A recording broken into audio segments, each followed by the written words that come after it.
واذكروا الله كثيرا لعلكم تفلحون. Assalamualaikum warahmatullahi wabarakatuh. Adab-adab berhubungan senggama suami istri. Namun sebelum kita melanjutkannya, bantu channel ini dengan like, share, komen, dan tentunya di subscribe. Allahumma salli ala sayyidina wa maulana Muhammad. Saudara muslim yang dimuliakan oleh Allah subhanahu wa ta'ala, agama Islam adalah agama yang sempurna, yang mengajarkan hal terbaik bagi segenap pemeluknya dalam semua aspek kehidupan, yang besar dan yang kecil, yang jauh dan yang dekat, dalam ekonomi, keluarga, politik, dan hal-hal yang lainnya. Diriwayatkan oleh Imam Muslim bahwa sahabat Salman Al-Farisi bercerita, merupakan kebiasaan orang-orang Yahudi di masa baginda Nabi besar Muhammad sallallahu alaihi wasallam, mereka terbiasa mengejek orang-orang muslim. Suatu saat mereka mengejek seraya berkata kepada Sayyidina Salman Al-Farisi, "Inni ara sahibakum yu'allimukum hatta yu'allimakum al-qira'ah." Aku melihat nabimu mengajarkan segala sesuatu kepada kalian, bahkan mengajarkan dalam cara bercebok. Dengan bangga Sayyidina Salman Al-Farisi berkata, "Ajal, iya. Innahu nahana ayyastanjiya ahaduna biyaminih aw yastaqbil al-qiblah wa naha 'anil rawthi wal 'idham wa qala la yastanji ahadukum biduni thalathati ahjar." Beliau Nabi besar Muhammad sallallahu alaihi wasallam melarang kami untuk melakukan istinja dengan tangan kanan, bercebok dengan tangan kanan. Dilarang dalam kondisi bercebok itu menghadap kiblat, dan melarang menggunakan kotoran-kotoran atau tulang-tulang, dan juga melarang kecuali dengan 3 batu. Di antara yang diajarkan oleh baginda Nabi besar Muhammad sallallahu alaihi wasallam yang berhubungan langsung dengan suami istri adalah adab-adab ketika bersenggama.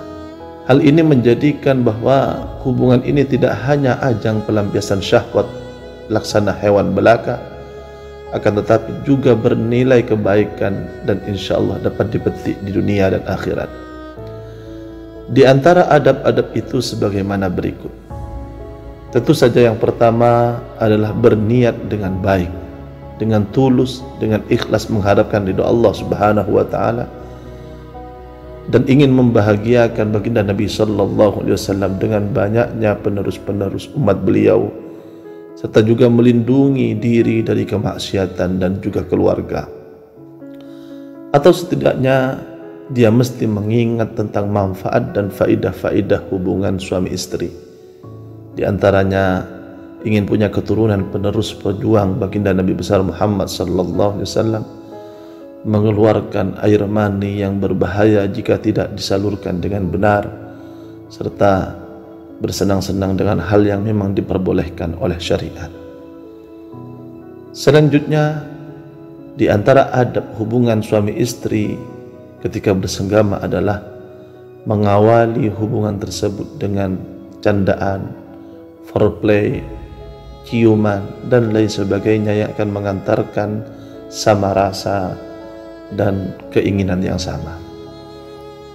Dijelaskan dalam satu hadis baginda Nabi besar Muhammad sallallahu alaihi wasallam, "Thalathatun minal jafa." Ada 3 hal termasuk antipati yang tidak baik dilakukan. Yang pertama, yang kedua, dan baru yang ketiga, Rasulullah sallallahu alaihi wasallam berkata, "Wa ayyakuna bainar rajuli wa ahlihi wiqa'un min ghairi ay yursila rasula al-mizah wal qubl."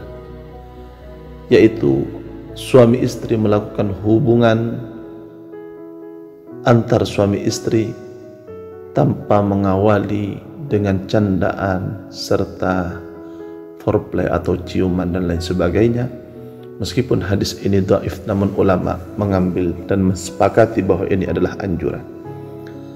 Tentu saja kemudian merupakan yang ketiga adalah berdoa sebagaimana diajarkan oleh baginda Nabi besar Muhammad sallallahu alaihi wasallam. Setidaknya berdoa bismillahi Allahumma jannibna syaitan wa jannibis syaitana ma razaqtana, dengan menyebut asma Allah, ya Allah, jauhkanlah dari kami syaitan dan jauhkanlah syaitan dari semua yang telah Engkau rezekikan kepada kami.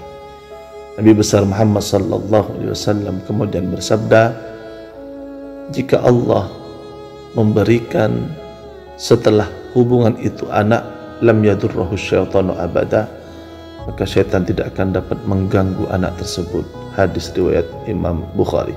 Selanjutnya, di antara adab hubungan suami istri adalah harus dalam qubul, harus di alat kelamin, bukan yang dubur akan tetapi di qubul atau vagina. Diceritakan oleh Imam Al-Bukhari bahwa Rasulullah sallallahu alaihi wasallam memahami firman Allah Subhanahu wa taala, nisaukum harthul lakum fa'tu harthakum anna syi'tum, bahwa istri-istrimu adalah ladang-ladang bagi kalian. Kata Rasulullah sallallahu alaihi wasallam, muqbilatan wa mudbiratan idza kana dzalika fil marj, dari depan ataupun belakang selama itu masih dalam satu titik, yaitu al-farj. Yang kelima, di antara adab-adab berhubungan suami istri adalah jika ingin mengulang dan ingin kembali melakukan untuk yang kedua kali, maka dianjurkan untuk berwudu. Diriwayatkan oleh Imam Muslim dalam kitab sahihnya bahwa Rasulullah sallallahu alaihi wasallam pernah bersabda, "Idza ata ahadukum ahlahu, thumma arada an ya'uda falyatawadda." Jika di antara salah satu kalian telah melakukan hubungan suami istri, kemudian orang tersebut ingin kembali melakukannya lagi, maka dia hendaknya berwudu. Selanjutnya adalah berwudu jika ingin tidur saat dalam kondisi junub.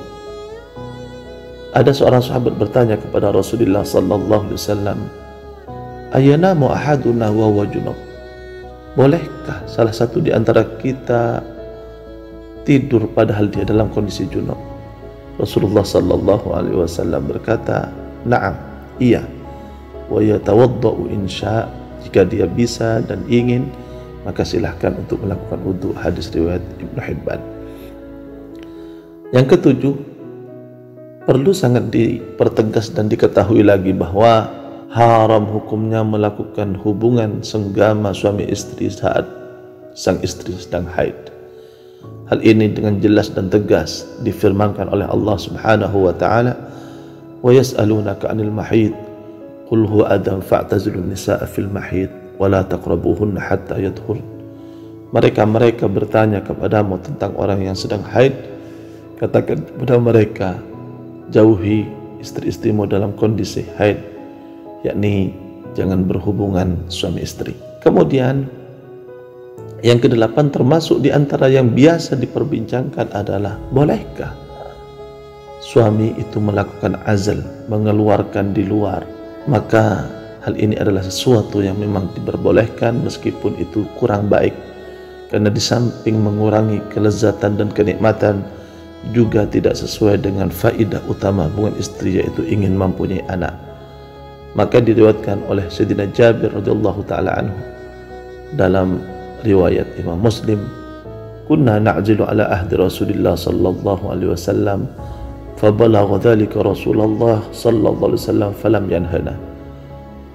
Kami dulu melakukan azal, mengeluarkan di luar di masa Rasulullah sallallahu alaihi wasallam. Kemudian itu sampai kepada Rasulullah sallallahu alaihi wasallam, maka Rasulullah sallallahu alaihi wasallam tidak melarangnya. Dan selanjutnya yang kesembilan, tidak boleh menyebarkan cerita hubungan suami istri yang dilakukan olehnya.